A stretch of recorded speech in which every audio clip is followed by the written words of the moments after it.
Il y a, je sais pas, je crois que j'en ai parlé vite fait du fameux clip avec le SDF. Franchement, j'avais pas peur. Ouais. Ça fait longtemps que j'habite à Paris. Il y a souvent des mecs alcoolisés. Et quand le mec est un peu agressif et tout, toi, la personne sobre, ça sert à rien de partir en couille et de te mettre à crier. Parce que dans les deux qui parlent, le rationnel, c'est moi. Moi, je suis pas bourré à ce moment-là. C'est moi qui dois guider l'échange, tu vois. Donc en fait, je vois qu'il est un peu échaudé. Direct, il me fait un peu du rentre-dedans. Il me fait un peu du rentre-dedans. En fait, il faut que je vous dise un truc. Pour ceux qui n'ont pas vu le clip dans son intégralité, c'est qu'à la base, il me dit je fais du MMA et c'est moi qui dis bah viens on va se bagarrer. Je dis ça en rigolant, tu vois. Mais direct, à ce moment-là, quand je dis ça, il est direct sur les défensives et il me dit ouais mais si tu veux on y va direct et tout. Donc là j'ai fait ok, j'ai dit ok, je vais calme-le. Donc déjà dès le départ, entre guillemets, je me sens un peu mal de l'avoir titillé, mais après malheureusement, il a peut-être pas saisi que je rigolais avec lui, tu vois, il était bourré, il a pas toute sa tête. Et je vois, il commence à me dire ouais, moi j'ai fait de la prison, tatata. Bon moi j'ai cru, il allait me dire les trucs habituels, ah j'ai vendu de la drogue, vous voyez, les petites bêtises classiques.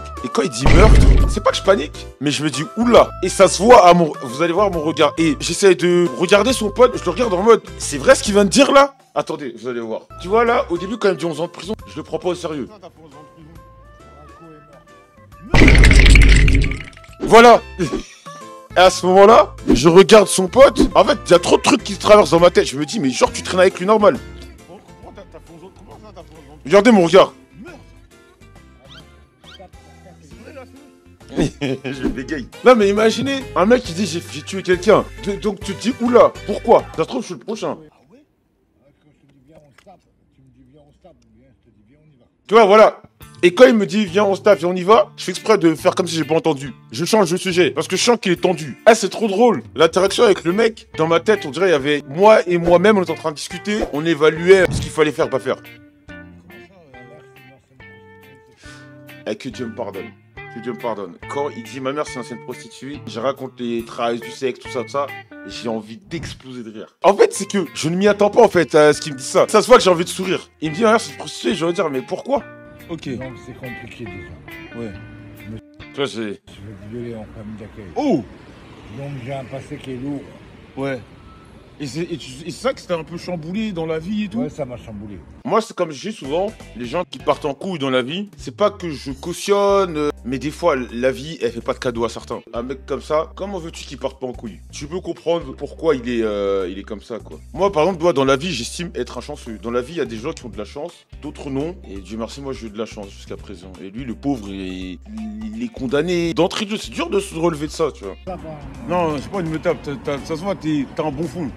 Ouais, tu vois, là quand je dis il a un beau fond, je dis pas ça parce que j'ai peur, je dis ça parce que l'histoire qu'il vient de me raconter, sa façon d'être, parce que le mec, moi je l'ai vu, ça fait vraiment psychologue. Mais je le comprends en fait. S'il en est arrivé à là, bourré à 1h50 du matin, qui se confie sur sa vie comme ça, c'est que ce mec-là, il est mal. Tu vois, c'est pour ça que je dis il a un bon fond, je dis pas un bon fond parce qu'il a fait... En vrai, ça m'a fait rire. Ça m'a vraiment fait rire, les commentaires. Sur Twitter, ils ont dit ouais, Joël il a vu il allait mourir, il a fait un 5 ans au livre. Voilà, c'était ça l'histoire du clip, du fameux clip. Bon après moi de base, j'arrive facilement à avoir le contact avec les gens, leur parler, ouais tu fais quoi dans la vie, machin chouette, patati patata. Donc sur ça après j'avais fait un stream avec 3 autres SDF et tout, puis on a parlé, on a discuté. Et moi je trouve ces gens intéressants, tu vois. J'ai toujours cette question dans ma tête, c'est à quel moment ça part en couille. Et c'est ça qui est intéressant de savoir, tu vois. Parce que, bon vous allez vous foutre de ma gueule, moi souvent dans mon quartier, il y a des SDF et des mecs un peu marginaux. Bon maintenant ça se fait moins, mais souvent je buvais de la bière avec eux. C'est même pas une blague. Hein. Comment j'ai sympathisé avec les SDF de mon quartier? C'était pendant le confinement. On était enfermés, on faisait rien, tout ça. Et un jour je vais à Franprix faire des courses. Je vois il y a un SDF là, il me parle, il me dit ouais moi tu me files des pièces pour acheter une bière. Moi j'avais pas de pièces, j'avais que ma carte. Donc je dis au mec je t'achète ton truc et tout. Je l'achète une fois, on parle un peu. Je le rachète une autre fois, on parle un peu. Et après c'est devenu une habitude, tu vois. Au début c'était juste des étrangers, puis on a commencé à causer. Voilà, il me raconte sa vie. Et moi, j'ai ce réflexe de demander au mec, mais comment t'en es arrivé là? Tu vis comment? Moi, je suis trop curieux. Bah, moi, le mec en question, c'était la séparation avec sa femme, c'est parti en couille. Faut pas croire que les SDF, ce sont des gens qui juste ont baissé les bras à un moment. La dépression, tous ces trucs-là, les mecs, c'est sérieux. Hein. L'une des pires erreurs des gens, c'est de croire que le pire ne peut pas leur arriver. Et moi, quand j'étais jeune, j'avais trop ce truc de moi, il peut pas m'arriver une dinguerie. Bah, quand le jour où la merde vous frappe, faut être prêt. Hein. Mais c'est vrai que je viens d'y penser. Le nombre de SDF que j'ai rencontré dans mes streams, c'est une dinguerie. Hein. Et les mecs du clip là. Ça fait depuis mercredi, je suis pas rentré chez moi parce que je suis gitan. C'est ça, je veux dire. Je suis gitan.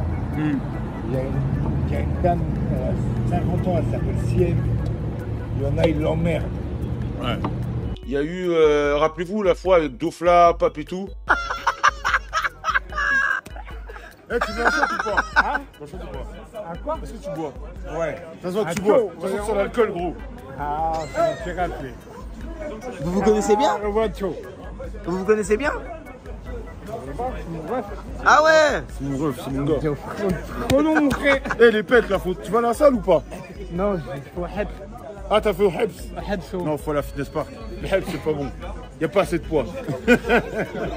C'est pour ça que l'autre fois, souvent en stream, je dis ouais, Paris, c'est dangereux, machin. Et y a des mecs qui me disent mais tu crois c'est Compton? Frère, moi, grand gaillard, on me casse les couilles. Alors, je vais pas être prétentieux. Mais si t'as un peu un trouillard, t'as peur de te bagarrer ou t'es un peu frêle, qu'est-ce qui va t'arriver? Paris, passer 21h, 22h, c'est dangereux, je suis très sérieux. Et il y en a qui vont me dire, ouais, mais non, mais moi je veux. Oui, mais tu te balades peut-être avec tes potes. Ouais, c'est ça que je le dis, que pour une femme, Paris, c'est infernal. L'autre fois, il y a un mec, quand j'ai dit ça, qui a osé essayer de me remettre en question. Il a dit, ouais, mais qu'est-ce que tu racontes? Blablabla. J'ai dit, non, non, non. Paris, vraiment, les mecs, c'est dangereux. Vraiment, vraiment dangereux. Bon, sans transition, on va regarder une vidéo sur les moches. Voilà.